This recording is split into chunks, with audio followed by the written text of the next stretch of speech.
Right. This is next question. Photosynthesis is affected by many environmental factors. Explain why light intensity can be a limiting factor in photosynthesis. Right. For this one, we have to mention light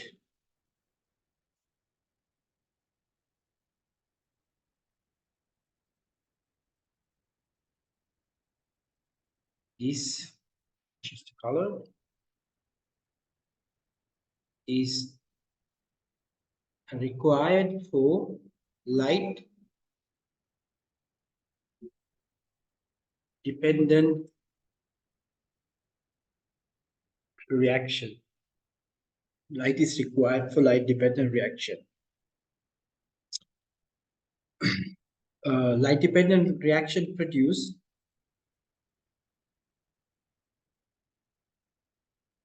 ATP and NADPH. So that's very crucial. So production of ATP and NADPH, with that only the photosynthesis can be completed. The production of glucose, production of other substances can be completed if ATP and NADPH produce 4 Kelvin cycle. So if light is required, the energy is required to produce ATP and NADPH.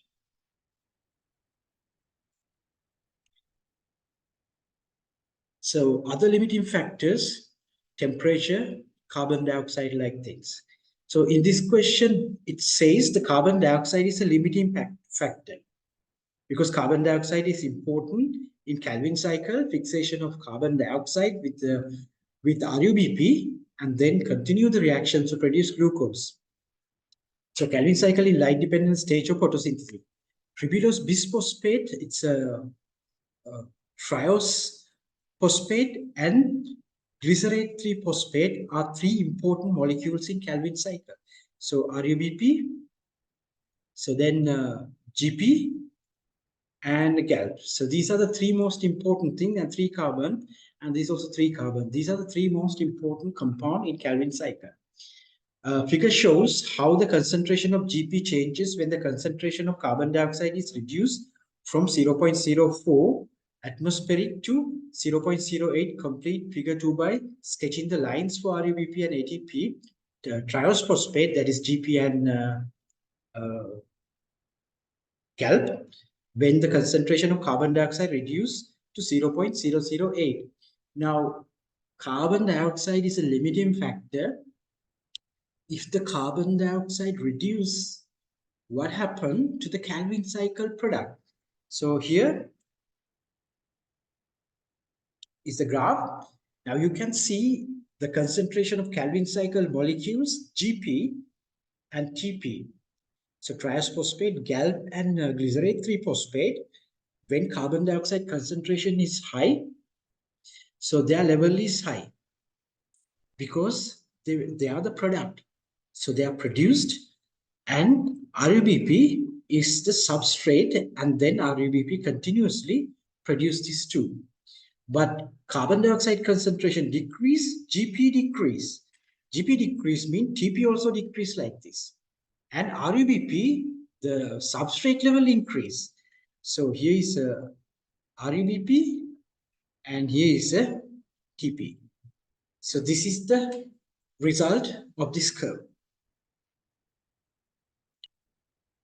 In very dry conditions, carbon dioxide concentration can become the main limiting factor of photosynthesis in plant. Explain how very dry condition cause carbon dioxide concentration. Okay, for this one, as you can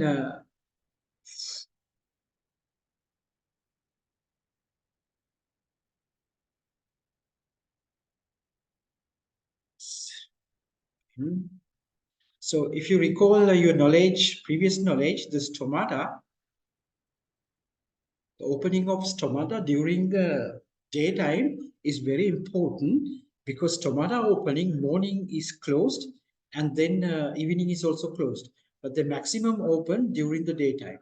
This is important because carbon dioxide can come in and same time transpiration also take place and also oxygen also leaving.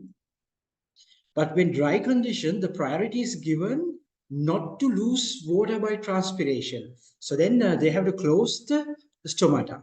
So very dry condition, automatically the plant homeostasis goes to close the stomata. When the stomata close, carbon dioxide cannot come in. When the carbon dioxide cannot come in, carbon dioxide become limiting factor. So availability of carbon dioxide decrease as less carbon dioxide diffuse into mesophyll cells and then to chloroplast. This is due to closure of stomata. Stomata closure is important to reduce water loss by transpiration. So the point carries 1 mark and you can earn 3 marks for this question. Next.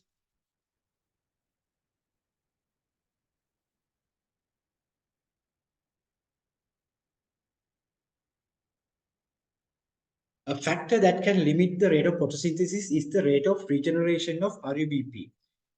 Cedohoptylose 1,7 bisphosphatase is an enzyme in the Calvin cycle that controls the rate of regeneration of RUBP. So RUBP is the most important substrate for the Calvin cycle. RUBP available, then it can produce GP and GALP. And this is converted by this enzyme, cedohoptylose 1,7 bisphosphatase. So this enzyme is important to make RUBP.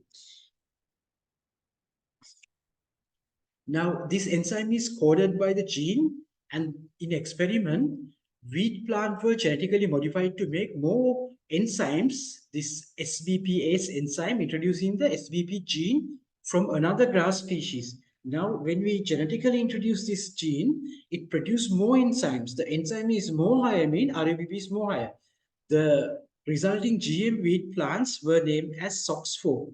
Wild type plant that is not genetically modified and genetically modified plant SOX4, light intensity carbon dioxide concentration, temperature were kept constant. Mature plant were removed and dried to measure the biomass. The figure shows the mean plant biomass, wild type, and the GM genetically modified SOX. So we can see the biomass production is high in the genetically modified plant because the enzymes which produce more and more RUBP available to produce more GP and GALP and more biomass by producing glucose. Calculate the percentage change in mean plant biomass when SOX plants were grown compared to wild type plants showing your work percentage. So I take 20.5 is the here and 28 is the highest. So percentage 28 minus 20.5 divided by 20 into 100, 36.58 as normal method of percentage calculation I used. Suggest and explain why SOX4 plant have different mean plant biomass than wild type. So different mean they have higher. So this enzyme increase, when the enzyme increase, the glucose generation is increased. So when the glucose increase, glucose can make the more it's coming to the respiratory intermediate of fatty acid. Amino acid make proteins with the nitrate, and starch they can make carbohydrate, and fatty acid can make triglyceride. So here is the model answer. SOX4 plant exhibit an additional copy of SBPase gene. So that means it produces more enzyme, resulting in an overall increase in SBPase gene expression and transcription. This leads to heightened regeneration of RUBP, thereby increasing carbon fixation, Calvin cycle activity, and the production of glucose, sucrose, starch, lipid, and cellulose. Additionally, there is a greater generation of amino acid and protein for enhanced growth and increased cell division, cell elongation, and mitosis. This genetic modification has made the SBPase gene more efficient, highlighting its potential for improved plant productivity and performances. So this is the model answer for this